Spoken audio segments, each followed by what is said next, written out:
Hej og velkommen til mit liv. Velkommen til ens kaosliv. 2016 er gået dårligt for mig. Jeg som menneske. Det var helt vildt dumt at bruge alle dine ristaler på en app, så du kunne lære at snakke Jamaican. Det lød kun godt, hvis man havde nedsat hørelse. Eller dengang jeg løb fra security i Miami Lufthavn.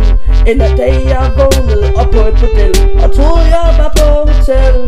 Eller dengang jeg var på sommerferie med mamma i Sunny Beach.